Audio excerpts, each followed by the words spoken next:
দলনেতা শুভেন্দু অধিকারী কটক মন্তব্য করছে যখন মমতা ব্যানার্জি জগন্নাথ মন্দির উদ্বোধন হয়েছে দিলীপ মন্ডল যাওয়াতে শুভেন্দুকে কটক মন্দির এইটা ব্যাপার আপনি কী দেখছেন? দেখুন, দিলীপবাবু তিনি নিশ্চিতভাবেই মনে করেছেন যে উনি বলেওছেন যে প্রভু জগন্নাথ কার হাত দিয়ে তিনি প্রতিষ্ঠা লাভ করবেন সেটা তার ইচ্ছা। প্রভু জগন্নাথ দীঘায় ভেবেছেন যে মমতা বন্দ্যোপাধ্যায়ের হাত দিয়েই আমার এই জগন্নাথ ধামের উদ্বোধন হোক, প্রতিষ্ঠা লাভ করুক। তিনি তাই সেখানে গেছেন, আমন্ত্রণ রক্ষা করেছেন, তাই কোনো গেছেন। এটাকে নিয়ে কোনো রকম রাজনীতি করার ইচ্ছাও আমাদের নেই, মমতা বন্দ্যোপাধ্যায়ের ইচ্ছা নেই। বিরোধীরা বলবে, কিন্তু বাংলার মানুষ 2026-এ চতুর্থবারের জন্য আবার বাংলার মুখ্যমন্ত্রী হিসেবে তার ঘরের মেয়ে মমতা বন্দ্যোপাধ্যায়কেই বেছে নেবে। এটা আমি নির্দ্বিধায় বলতে পারি যে 9টা থেকে 11টা পর্যন্ত নাকি কোনো মিছিল চলাচল করবে না, সেরকম একটা রায় কলকাতা হাইকোর্টে দিয়েছে।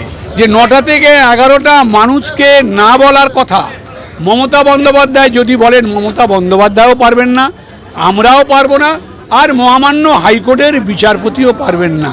কারণ আমি বলেছি, হাত দিয়ে বলো সূর্যের তেজ ঠেকাতে পারে কি কেউ, আর মানুষের ঢেউ 21শে জুলাই তাকেও কোনো হাইকোর্টের রায় ঠেকাতে পারবে বলে আমি মনে করি না। 21শে জুলাই আমি বারবারই বলি, 21শে জুলাই শুধু আমাদের তৃণমূল কংগ্রেসের কর্মী না, এটা একটা সাধারণ মানুষের আবেগ।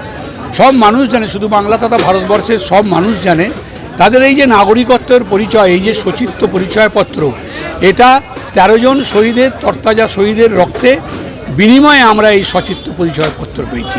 সেই জন্য 21শে জুলাই প্রতিবারের মতো এবারেও প্রতিবারের 21শে জুলাইয়ের ভিড়কে টপকে যায়, প্রতিবার তার রেকর্ড ভাঙে। এবারেও 21শে জুলাই বিগত 32 বছরের রেকর্ড, 31 বছরের রেকর্ডকে ভেঙে এবার একটা নজির সৃষ্টি করবে। আমাদের ভারতীয় জনতা পার্টি বলে আমরা মুসলিম তোষণ করি, আবার আইএসএফ নামক একটা নতুন দল হয়েছে, তারা বলে, সিপিএম বলে আমরা নাকি হিন্দু তোষণ করি। আসলে মমতা বন্দ্যোপাধ্যায় বিশ্বাস করেন সবার উপরে মানুষ সত্য, তাহার উপরে নাই।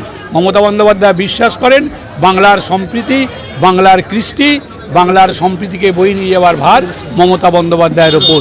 তাই তিনি যেমন ফুরপুরা শরীফেও যান, তিনি যেমন দক্ষিণেশ্বরেও যান, আবার দীঘাতেও মন্দির প্রতিষ্ঠা করেন। দেখুন, এনআরসির প্রতিবাদ যদি ভারতবর্ষের মাটিতে প্রথম কেউ করে থাকে তার নাম মমতা বন্দ্যোপাধ্যায়। আমরা বলছি, আমরা যে সচিত্র পরিচয়পত্র নিয়ে ভোট দিই, সেই সচিত্র পরিচয়পত্র যদি তার জাল হয়, সেটা যদি নাগরিকত্বের প্রমাণ না হয়, তাহলে নরেন্দ্র দামোদর মোদী আপনিও প্রধানমন্ত্রী নন, অমিত শাহ আপনিও স্বরাষ্ট্রমন্ত্রী নন। এটা ভারতীয় জনতা পার্টির বাঙালি বিদ্বেষী। বাংলার মাটিতে এনআরসি চালু হবে না, মমতা বন্দ্যোপাধ্যায় বলেছেন, আমরাও তৃণমূল কংগ্রেসের কর্মীরা বলছি, সাধারণ মানুষও বলছেন। মার্ক্সবাদী কমিউনিস্ট পার্টি, ভারতীয় জনতা পার্টি তারা বলছে সে তার বাবার জন্ম সার্টিফিকেট দেখাতে পারবে, মায়ের জন্ম সার্টিফিকেট দেখাতে পারবে না। আমাকে যদি বলেন, আমি দেখাতে পারবো না আমার বাবা মার জন্ম সার্টিফিকেট, কেন? আমি বাড়িতে হয়েছি। মমতা বন্দ্যোপাধ্যায়ের আমলে 100% প্রাতিষ্ঠানিক প্রসব হচ্ছে, আর মার্ক্সবাদী কমিউনিস্ট পার্টির আমলে এসব ব্যাপার কোনো ছিল না, বাড়িতেই প্রসব হতো। অর্থাৎ সেই সময় হসপিটালে প্রাতিষ্ঠানিক প্রসব হওয়ার কোনো ব্যবস্থা ছিল না। কিন্তু ভারতীয় জনতা পার্টির লোকেরা তারা রাজনৈতিক কারণে বলছে, কিন্তু তারাও মনে মনে জানে যে আমার এই সচিত্র পরিচয়পত্রটাই আমার ভারতীয় নাগরিকত্বের প্রমাণ। নিশ্চিতভাবে প্রতিবারই ছাপিয়ে যায়, এবারের 21শে জুলাই তো আরও বেশি করে ছাপিয়ে যাবে। তার কারণ সাধারণ মানুষ যাচ্ছেন মমতা বন্দ্যোপাধ্যায়ের কথা শুনতে, তার বাংলার মেয়ের কথা শুনতে, তার নিজের মেয়ের কথা শুনতে। তার কারণ 2026-এর নির্বাচনে মমতা বন্দ্যোপাধ্যায়কে আবার বাংলার মানুষ, বাংলার মেয়েকে মুখ্যমন্ত্রী হিসেবে দেখতে চান। আমরা বিধানসভায় কোনো মন্দির, কোনো মসজিদ, কোনো গির্জা, আমরা এইসব ইস্যু করে বিধানসভায় যাইনি। আমাদের বিধানসভার আমাদের যে বলা মানুষের কাছে আমাদের যে এজেন্ডা, সেটা হচ্ছে শুধুমাত্র উন্নয়ন, উন্নয়ন আর উন্নয়ন, উন্নয়ন সবার। আমরা ভারতীয় জনতা পার্টির মতো সবকা বিকাশ, সবকা অমুক, সবকা তমুক বলি, আর করি কাদের? শুধুমাত্র হিন্দুদের।